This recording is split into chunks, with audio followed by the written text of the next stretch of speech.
Mummy mutton okay. ಮೊದಲಿಗೆ ಒಂದು ಕಡಾಯಿ ಒಳಗ ನೀರು ಹಾಕೋಬೇಕು. ನೀರು ಹಾಕೊಂಡ್ ಆದ್ಮೇಲೆ ಮಟನ್ ಹಾಕೊಂಡು 2-3 ಸತಿ ಮಟನ್ನ ಸ್ವಚ್ಛಾಗಿ ತೊಳಿಬೇಕು. ಇದು ಆದ್ಮೇಲೆ ಮತ್ತೊಂದ್ ಸತಿ ನೀರು ಹಾಕೊಂಡು ಮತ್ತೊಂದ್ ಸತಿ ಮಟನ್ನ ಸ್ವಚ್ಛಾಗಿ ತೊಳೆದು ಸೈಡ್ ಒಳಗ್ ಪ್ಲೇಟ್ ಒಳಗ್ ಇಟ್ಟು ಇಡಬೇಕು.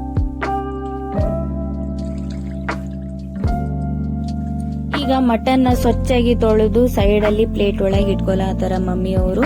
ಈಗ ಮಟನ್ ತೊಳೆದಿದ್ದು ಆಯ್ತು, ಸೈಡ್ ಇಟ್ಕೊಂಡಿದ್ದಾಯ್ತು. ಈಗ ಕುಕ್ಕರ್ ಇಡ್ಲಾತಾರ ಗ್ಯಾಸ್ನಾಗ. ಕುಕ್ಕರ್ ಎದಕ್ಕಂತಂದ್ರ ಮಟನ್ ಕುದಿಸ್ಲಕ್ ಇಡ್ಲಾತಾರ. ಕೆಲವೊಬ್ರು ಕಡಾಯಿ ಒಳಗನು ಕುದಿಸ್ಕೋತಾರ, ಬಟ್ ಸ್ವಲ್ಪ ಲೇಟ್ ಆಗ್ತದ. ಕುಕ್ಕರ್ ಒಳಗ 1-4 ಸೀಟಿ ಹೊಡ್ಸಿದ್ರೆ ಸಾಕು, ಜಲ್ದಿ ಮಟನ್ ಆಗ್ತದಂತ. ಎಣ್ಣೆ ಹಾಕಿ ಮತ್ತೆ ಒಂದು ಪುಟ ಬೆಳ್ಳುಳ್ಳಿ ಹಾಕಿ ಆಮೇಲೆ ಅರಿಶಿಣ ಹಾಕ್ಬೇಕು. ಆಮೇಲೆ ಮಟನ್ ಹಾಕಿ ಚಂದಾಗಿ ಕುದಿಸ್ಬೇಕು. ಇದಕ್ಕೆ ಸಪ್ಪನ್ ಸಾರು ಮಟನ್ದ ಅಂತಾರ ಅವರು. ಆಮೇಲೆ ಉಪ್ಪು ಹಾಕ್ಬೇಕು ಇದಕ್ಕೆ. ಈಗ ಮಟನ್ ಹಾಕಿದಾಯ್ತು, ಚಲೋತ್ನಾಗ ಅದು ಮಟನ್ ಎಲ್ಲ ಮಿಕ್ಸ್ ಮಾಡ್ಕೋಬೇಕು. ಆಮೇಲೆ ಈ ತರ ಎಣ್ಣೆ ಸೌಂಡ್ ಬಂದಾಗ ಒಂದ್ ಸ್ವಲ್ಪ ಒಂದು ಗ್ಲಾಸಿನಷ್ಟು ನೀರ್ ಹಾಕೋಬೇಕು. ನೀರ್ ಹಾಕೊಂಡು ಅದ ಕ್ಲೋಸ್ ಮಾಡಿ ಶೀಟಿ ಹೊಡ್ಸ್ಬೇಕು. ಶೀಟಿ ಹೊಡ್ಸಿದಾರ ಮಮ್ಮಿ 1-4 ಶೀಟಿ ಹೊಡ್ಸಿದಾದ್ಮೇಲೆ ತೆಗೆದ್ರು. ಈಗ ಮಟನ್ ಕುದ್ದಿದ್ದು ಸೌಂಡ್ ನಿಮಗ್ ಕೇಳತ್ತಿರ್ಬೋದು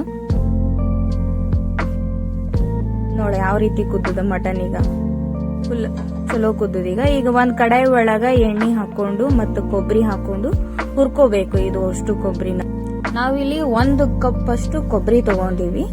ಅದು ಹೆರ್ಚ್ಕೊಂಡ್ ತಗೊಂಡಾರ ಮಮ್ಮಿಯವರು. ಮತ್ತೆ ಇಲ್ಲಿ 2 ಟಮಾಟಿನ ಹಾಕೋಲ್ಲ ಹತ್ತಾರ ಅವರು ಅದೇ ಕೊಬ್ಬರಿಗೆ. ಕೊಬ್ಬರಿ ಸ್ವಲ್ಪ ಕಲ್ಲಾಗ ಹರಿದ್ರೇನೆ ಟೇಸ್ಟ್ ಆಗ್ತದಲ್ಲ, ಹಂಗಾಗಿ ಕಲ್ಲಾಗ ಹರಿಲಕ್ಕಂತ ಅವ್ರು ಕೊಬ್ಬರಿ ಹಾಕೊಂಡಾರ. ಈಗ ಟಮಾಟಿ ಮತ್ತು ಉಳ್ಳಾಗಡ್ಡಿ ಹಾಕೋಲ್ಲ ಅಂತಾರೆ 2. ಈ ಕೊಬ್ಬರಿ ಅರ್ದಿದ್ವಲ್ಲ ಅದಕ್ಕೆ ಒಂದು ಸ್ವಲ್ಪ ಹಿಡಿಯಷ್ಟು ಶುಂಠಿನ ಹಾಕೊಂಡು ಚೆನ್ನಾಗಿ ಕುಟ್ಟಿದ್ರದು ಕೊಬ್ಬರಿ. ಆಮೇಲೆ ಟೊಮೆಟೊ ಹಾಕಿ ಚೆನ್ನಾಗಿ ಜಜ್ಲಾತಾರ ಅವರು 2 ಮಿಕ್ಸ್ ಮಾಡಿ. ಈಗ ಅದೇ ಕಡಾಯಿ ಒಳಗ ಒಂದು ಸ್ವಲ್ಪ ಎಣ್ಣೆ ಹಾಕೊಂಡು ಖಾರ ಹಾಕೊಂಡು ಮತ್ತೆ ಉಳ್ಳಾಗಡ್ಡಿ ಹಾಕೊಂಡು ಮಿಕ್ಸ್ ಮಾಡ್ಕೋಬೇಕು. ಮಿಕ್ಸ್ ಮಾಡ್ಕೊಂಡ್ ಆದ್ಮೇಲೆ ಮಟನ್ನ ನಾವೇನ್ ಕುದಿಸಿರ್ತೀವಲ್ಲ ಮಟನ್ ಅದನ್ನ ಹಾಕ್ಬೇಕು. ಈಗ ನಾವು ಜಜ್ಜಿರೋ ಅಂತ ಕೊಬ್ಬರಿನ ಹಾಕ್ಬೇಕೀಗ.